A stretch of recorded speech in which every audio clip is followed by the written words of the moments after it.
Today, across the entire United States, we celebrate Respect Life Sunday. I think it's a pretty powerful meditation for us to think about the fact that the entire universe, everything around us in the visible world, and the planet Earth itself, with all of the oceans, all of the continents, was created for our sake, for the sake of sustaining human life.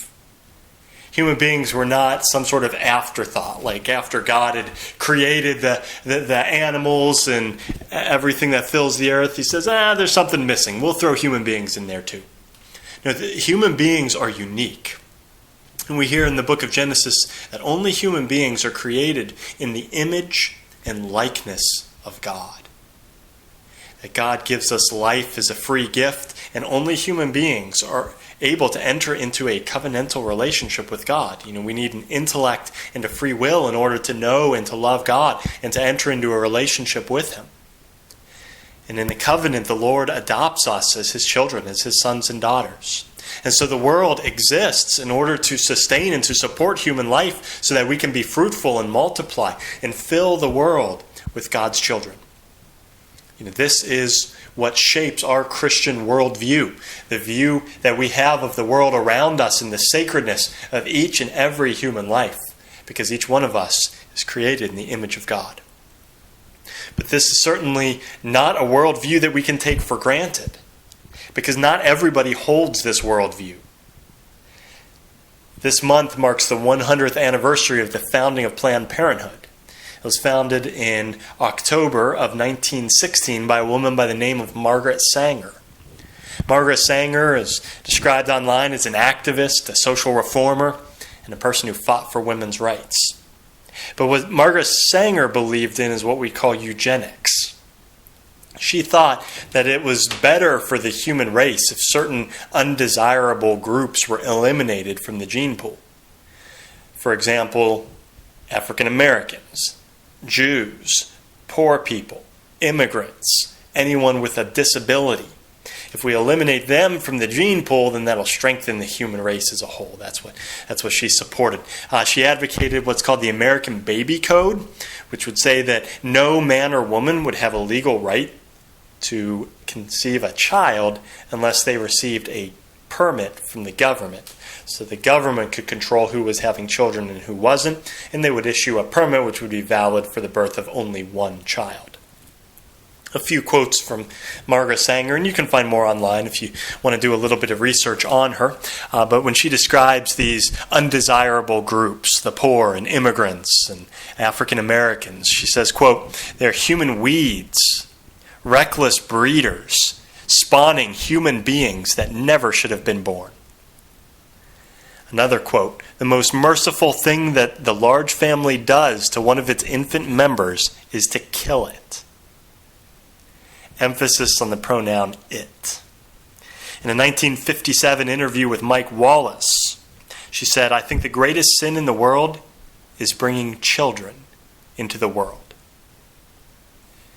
And one more quote, she said, "We should apply a stern and rigid policy of sterilization and segregation to that grade of population whose progeny is tainted, or whose inheritance is such that objectionable traits may be transmitted to offspring."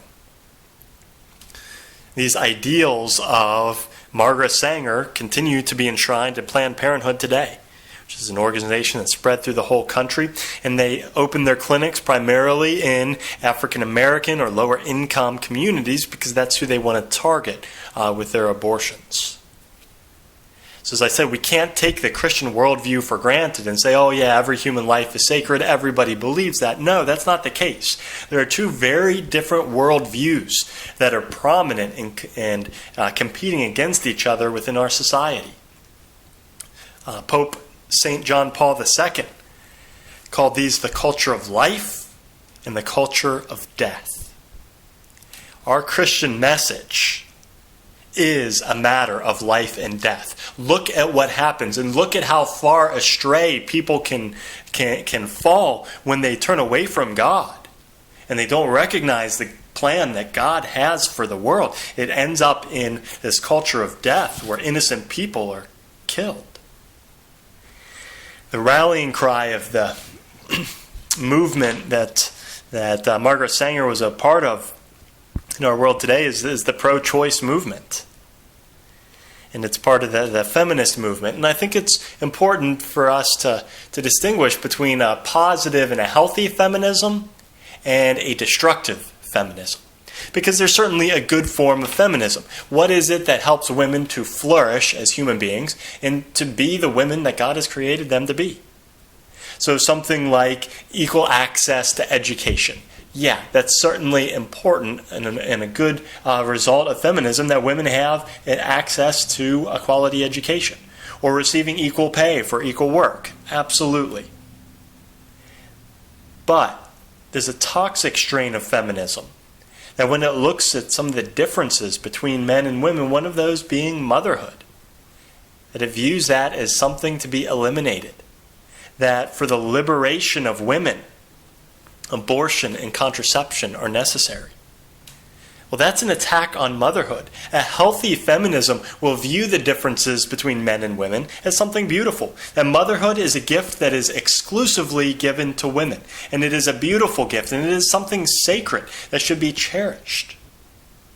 Whereas the toxic strain of feminism would say we need to destroy that. But if you look at the lived experience of women, ask women who have had abortions whether they're proud of their action and whether they're happy and whether it's brought them peace. And what you'll find is it's brought deep wounds. It harms women deeply. And they live with the guilt of having an abortion for years and years.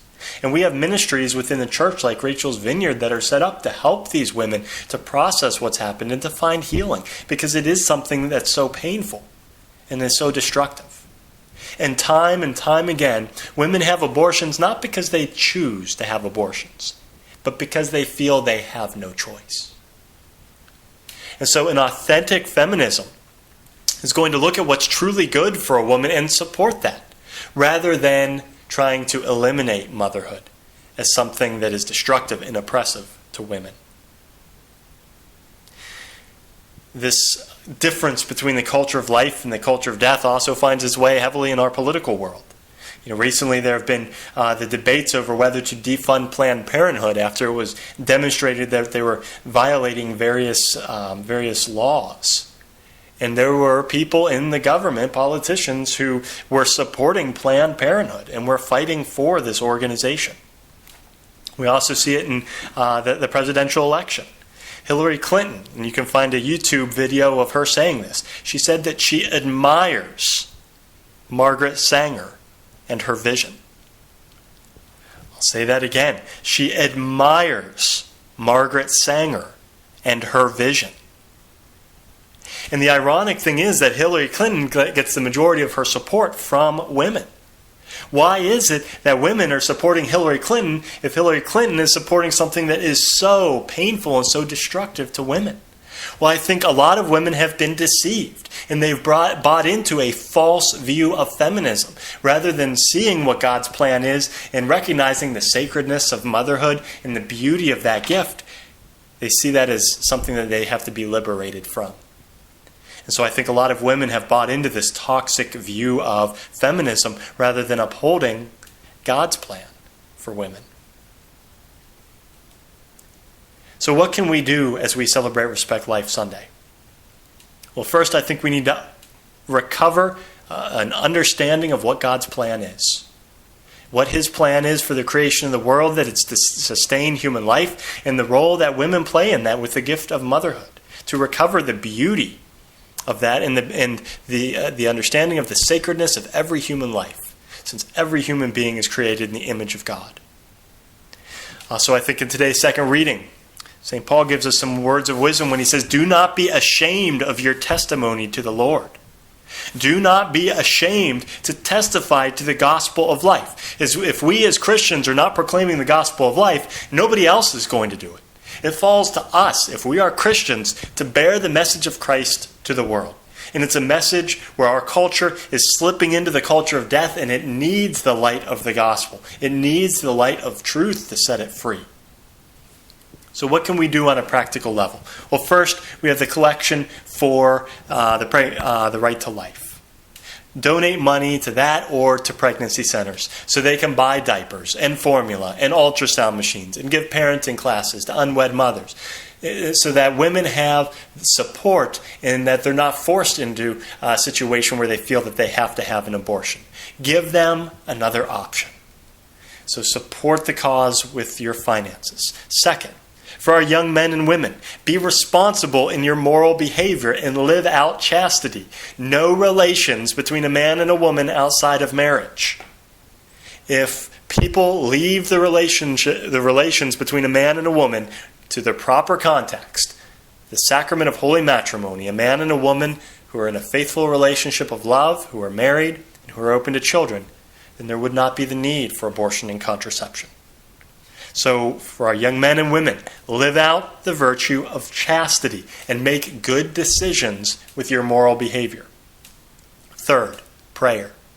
Pray for the success of the pro-life movement. Pray for the conversion of souls. Pray for the victims of abortion, the mothers and fathers, the children.